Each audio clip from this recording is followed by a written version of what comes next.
Okay, part 2. When Harry knocked, they heard a frantic scrabbling from inside and several booming barks. Then Hagrid's voice rang out, saying, "Back, Fang, back!" Hagrid's big, hairy face appeared in the crack as he pulled the door open. "Hang on," he said. "Back, Fang!" He let them in, struggling to hold on the collar of an enormous black boarhound. There was only one room inside. Hams and pheasants were hanging from the ceiling. A copper kettle was boiling on the open fire, and in a corner stood a massive bed with a patchwork quilt over it. "Make yourselves at home," said Hagrid, letting go of Fang, who bounded straight at Ron and started licking his ears. Like Hagrid, Fang was clearly not as fierce as he looked. "This is Ron," Harry told Hagrid, who was pouring boiling water into a large teapot and putting rock cakes onto a plate. "Oh, another Weasley, eh?" said Hagrid, glancing at Ron's freckles. "I spent half me life chasing your twin brothers away from that forest." The rock cakes almost broke their teeth, but Harry and Ron pretended to be enjoying them as they told Hagrid all about their first lessons. Fang rested his head on Harry's knee and drooled all over his robes. Harry and Ron were delighted to hear Hagrid call Filch "that old git." "And as for the cat, Mrs. Norris, I'd like to introduce her to Fang sometime. Do you know, every time I go up to the school, she follows me everywhere. I can't get rid of her. Filch puts her up to it." Harry told Hagrid about Snape's lesson. Hagrid, like Ron, told Harry not to worry about it, that Snape liked hardly any of the students. "Yeah, but he seemed to really hate me." "Oh, rubbish," said Hagrid. "Why should he?" Yet Harry couldn't help thinking that Hagrid didn't quite meet his eyes when he said that. "How's your brother Charlie?" Hagrid asked Ron.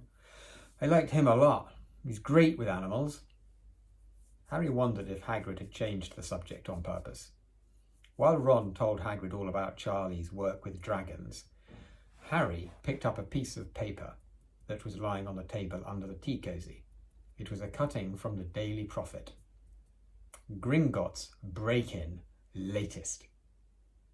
Investigations continue into the break-in at Gringotts on the 31st of July. Widely believed to be the work of dark wizards or witches unknown. Gringotts goblins today insisted that nothing had been taken. The vault that was searched had in fact been emptied the same day.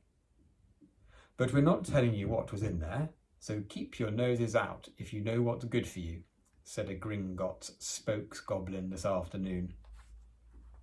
Harry remembered Ron telling him on the train that someone had tried to rob Gringotts, but Rod hadn't mentioned the date.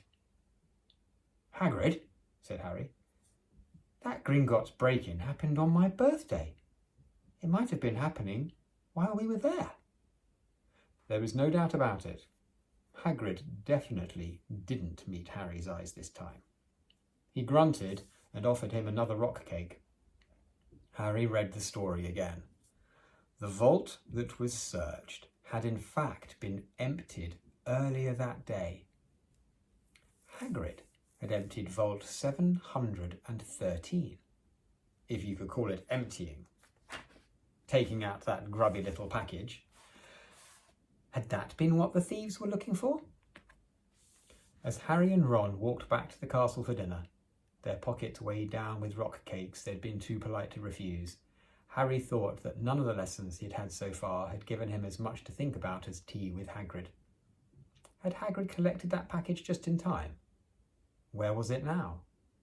And did Hagrid know something about Snape that he didn't want to tell Harry? Okay, that's it for today, everybody. I shall continue tomorrow. Okay, bye.